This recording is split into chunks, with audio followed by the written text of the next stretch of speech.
Okay, so I am André de Almeida, currently the interim chapter chair of the IEEE Northeast Brazil SPS chapter.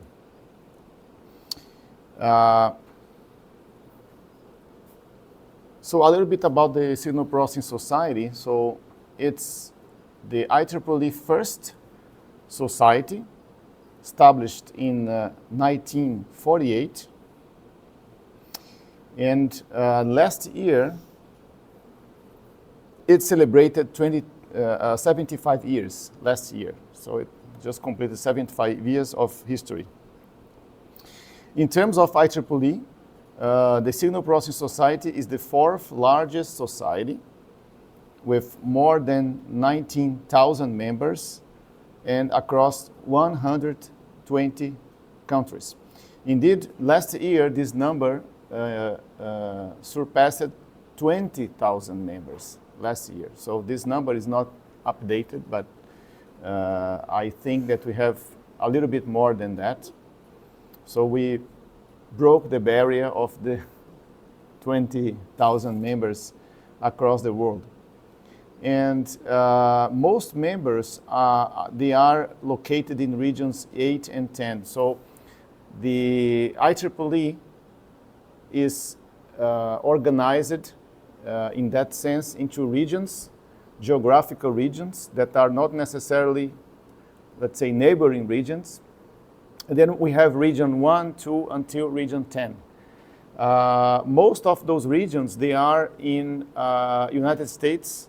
So, and we have also Asia Pacific region.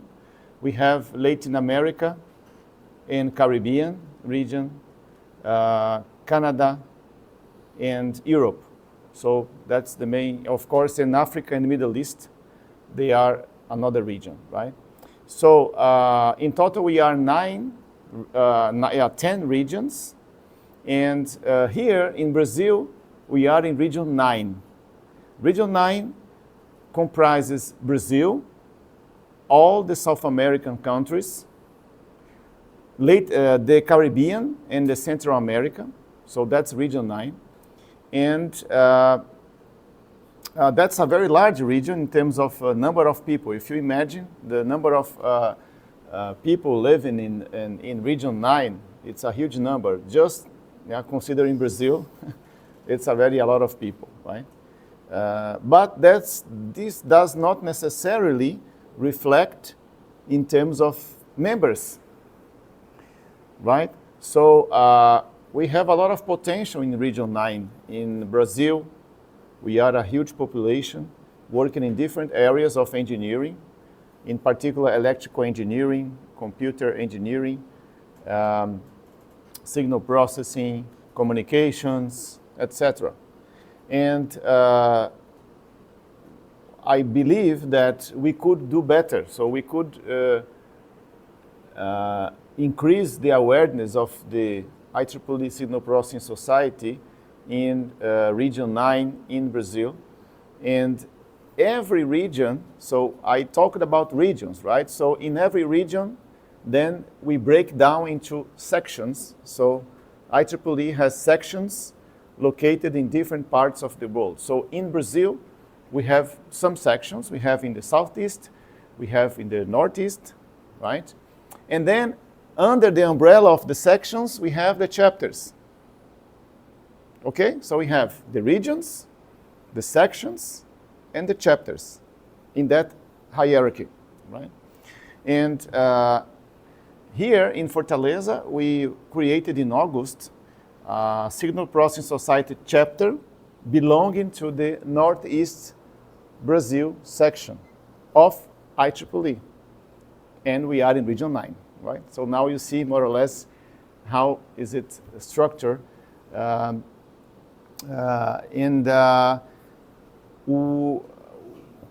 mean, what is the goal of IEEE? So in general, IEEE is a society, as we have societies in medicine, in different areas, in law, or in health science, physics, mathematics. So we have one society in electrical and electronic engineering, right? IEEE we call triple E because it's IEEE, as you see here, Institute of Electrical and Electronics Engineering. Okay? So that spans a lot of areas. It's the broad area of electrical engineering that we call electrical and electronic engineering, but as you know, it covers many, many disciplines. And signal processing is one of these disciplines that make up this large community.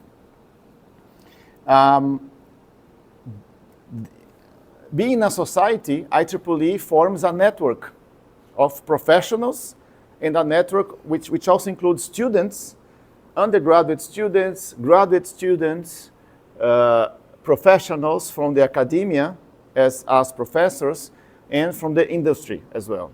So it's a network combining all those people, right?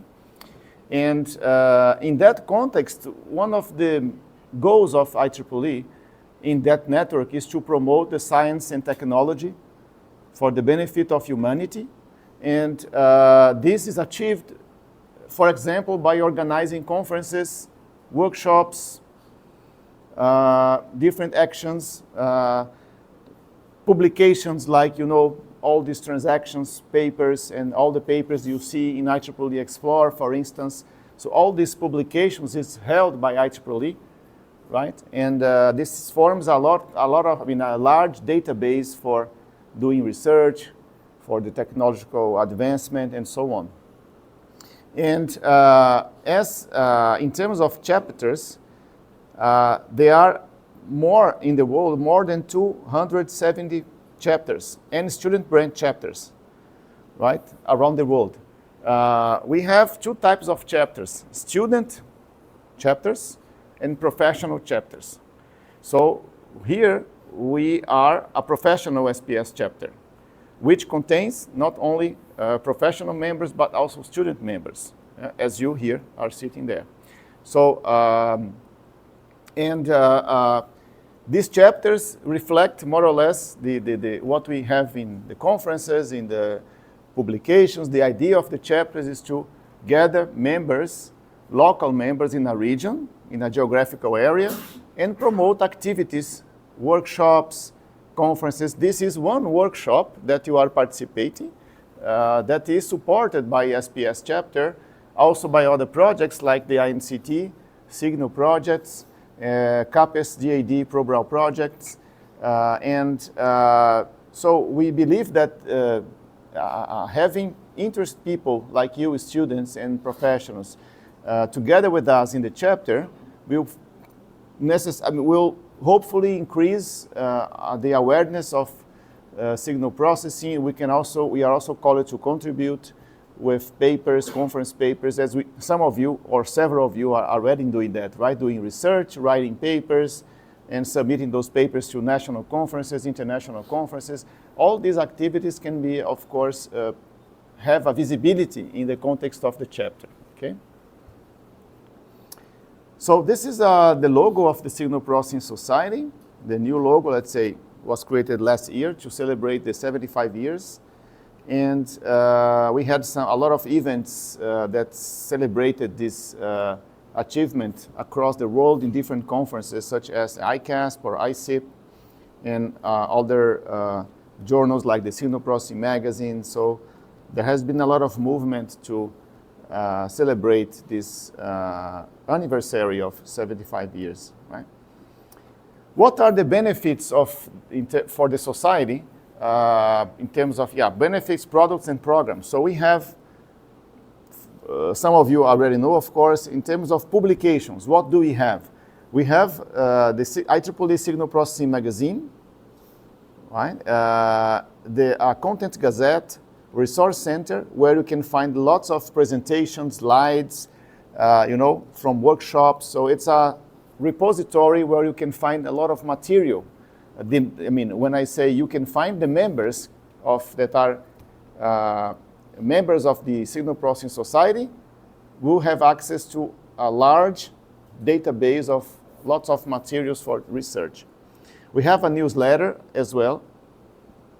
And we have the Signal Processing Digital Library. All these resources are provided to the members of the society, regardless of being student members or professional members. all of them have access to these benefits. We, of course, have these major conferences from IEEE, and usually the members have discount in the registration. So if you participate in a conference with, to present your paper, you will benefit from a discount if you are an SPS member, student member or professional member. There is another type of activities, student activities and resources. There are many student competitions that are promoted in different conferences. The Signal Processing Cup, VIP Cup, the 5-minute thesis contest, and some other competitions that are provided to student members. As a chapter, we have many activities that are also provided to the members, such as distinguished lectures. So every year the society nominates a number of researchers to perform or to give lectures around the world. And these lectures are promoted by the chapters. So we as a chapter can also invite distinguished lecturers to come and then to give talks on topics of the interest of general interest to the signal processing community. We may also discuss with distinguished members from the industry that can also be invited to come here. So for you students, I believe it's very important to have contact as well with professionals from the industry to exchange, know how research has been used, the challenges, so that may provide you a very nice view of what we can do with signal processing, also in the industrial area. And there are a number of other programs, so like mentoring program, Progress, and several other initiatives that belong to the society. Right? Here, I will not spend too much time, but I think it's nice to give you an overview about the SPS membership in Region 9. So this number, of course, is not updated. I believe we have more than 500 members, but still, I believe that this is a very small number. If you take into account the large population of the country, we could do much, much more in that, right? So I see a lot of potential to be exploited here in Brazil. And we have 8 chapters, but now it's 9 because I was not counting our chapter here. Signal processing chapter. So in Region 9, we are in total 9 SPS chapters, okay? We have also joint chapters, which are chapters that combine, let's say, different societies, like Signal Processing Society with Computer Society, of Power Electronics Society. So there are also some chapters that are joint with different societies. Our chapter is only Signal Processing Society by now, okay? And we have the student branch chapters, which are chapters organized by students. So, right? So this is another type of chapter. And as you know, I was telling here that there is a lot of potential. So look at the very recent conference that have been organized in Region 9. And exactly. And we still have to add another one that was organized last year. So just to give you an example, we have been, so we have this ASRU conference in Cartagena, Colombia. SSP 2021 was held in Rio de Janeiro. ChemSAP 2017 in Curacao. SAM 2016 in Rio.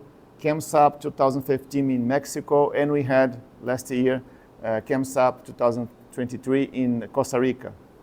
Right? So there are conferences that are usually organized in the Caribbean or in the South America. I'm just citing some of them which we are more closely related, but there are a number of other conferences that are being promoted every year. Next year, and next year, yes, Martin reminds here, the ChemSAP will take place in Dominican Republic, which is again Region 9, right? So a lot more opportunities for you to come and publish your papers, right? I bring here the logo, so I didn't forget. It's not here, but it's in the next slide here. It was not in La Cruz, right? Because this logo was not the final one. It was in Herradura in Costa Rica. Right? And there is this International Symposium on Biomedical Imaging, which is also IEEE, and is in Region 9. Okay, so just to give you two examples of conferences. So breaking down the chapters into names and cities and universities, if you sum up the professional chapters with the student chapters, we are 12, right? 12 or 13? Yeah, 12 chapters. And I highlighted here our chapter in red. And these in blue are other chapters in Brazil from SPS. Okay? So in Brazil, we are a total of 6 chapters. And our chapter is the only professional chapter in the northeast region. Okay? It's the only one, right? So that combines, of course, as you know well, all the cities of Nordeste, right? All this area. And so I think we play an important role also to our neighboring colleagues that are invited, of course, to join us. And there are a number of other colleagues I know that are also part of the chapter, but not necessarily in Fortaleza, but they live in other cities in the northeast region of Brazil, right? So the chapter is not, I mean, it's located in Fortaleza, but it's not a chapter, it's a chapter for the Northeast Brazil section. So the community is even larger, right? And we have the student branch chapters that are, that exist, and I highlight this student branch chapter here in Instituto Federal de Educação, Ciência e Tecnologia da Paraíba, IFCE, IFCE, where indeed this is where the president of the section is located, right? So the section, the northeast section, is hosted there in Paraíba. And here you have a map with this is called a chapter locator. So you can go to that website, and then you will see, by zooming in the map, you can see where the chapters are located, right? So as you see, we are more or less here. Our chapter is not yet here, indeed. I checked it, but this is very recent, so they will put it very soon, I believe. This is the student branch chapter here in Paraíba. And our chapter would be somehow here at this point. Yeah. We cannot open more chapter, student one branch. We cannot open another chapter, student chapter here. I don't know. No, because there is another one already in Northeast. Section would be one and student would be No, I think only one, right? I don't know. Maybe we can check this, yes. As I mentioned before, we have other opportunities like Distinguished Lecture Program, Distinguished Industry Speaker Program, member-driven initiatives, so we can apply for funding every year, and this funding can be used to organize events, workshops in the chapter, and having access to travel grant opportunities and support. All the chapters can also participate in a yearly competition of the best chapter. So every year they nominate, and they have a competition, and we have one chapter that is recognized or acknowledged as the chapter of the year based on the activities, number of workshops, invited talks. So let's see if one day we can be maybe in that list, okay? And of course, your participation is crucial. It's very important for us to achieve those goals. Travel grants, are they to participate in the conferences? Travel grants to participate in conferences, yes. There are student travel grants every year. And the students, they can apply. And especially students from underrepresented countries or groups, they are, let's say, so we encouraged to. ICASP, ICEEP, and other IEEE conference. Not only those, but CAMSAP, SAM, also SPOC. Global SIP. Doesn't exist anymore. No, it's over. Yeah. What about this 500? Yeah, and we have 500 annual stipend for social functions. We can also ask this funding to SPS.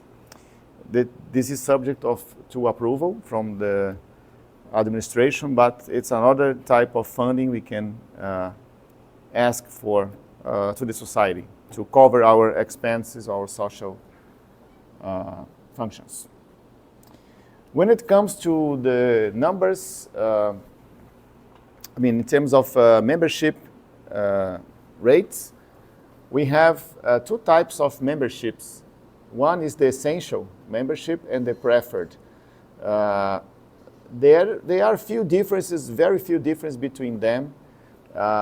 So as a member, student members, the rate is reduced down to $1 per year, okay?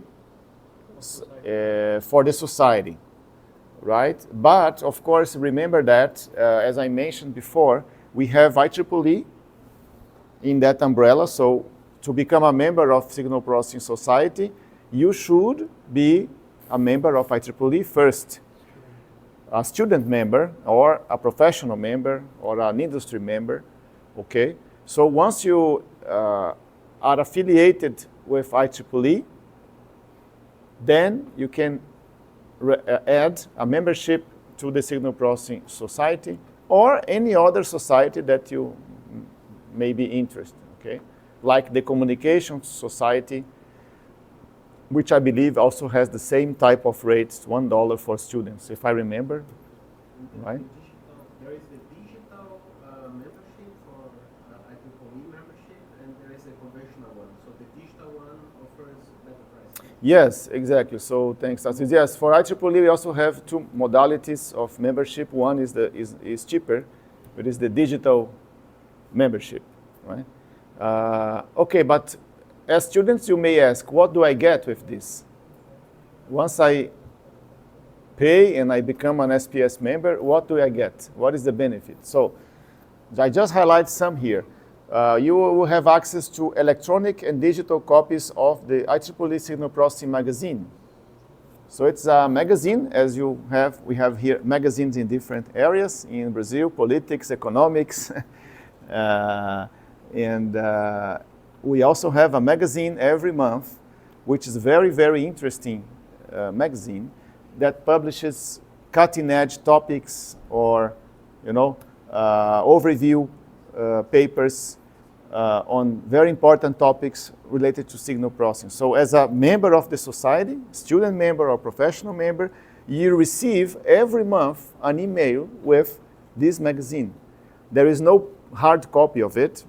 Nowadays, we barely use this, so it's basically the electronic copy. So you receive this electronic version of the magazine.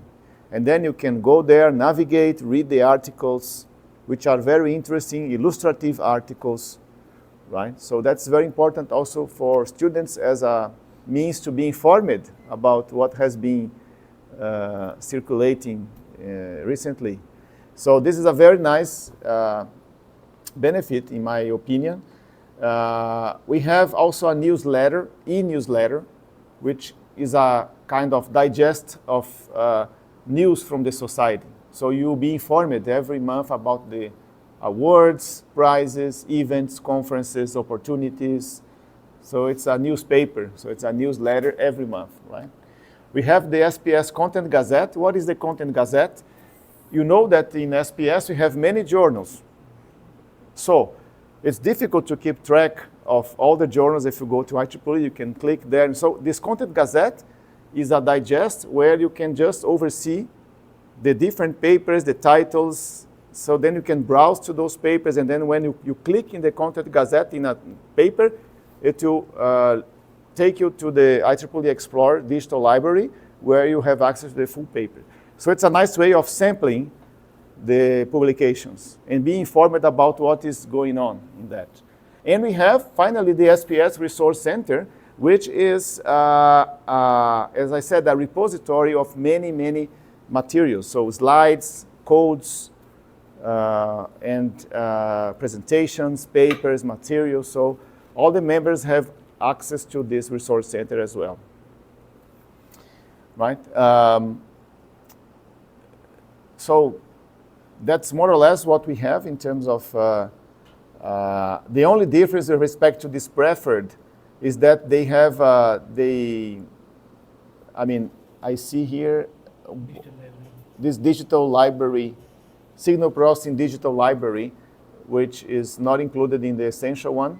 But you know very well that the universities, as UFC, they provide you access to the digital library. So this is good. So you don't need to go for the preferred one in that case because the digital library is already provided as a subscription of UFC to IEEE, right? So that's more or less what most of the students and our colleagues, they go for the essential one, okay? So that's more or less what I talked about, the pricing, and that's it.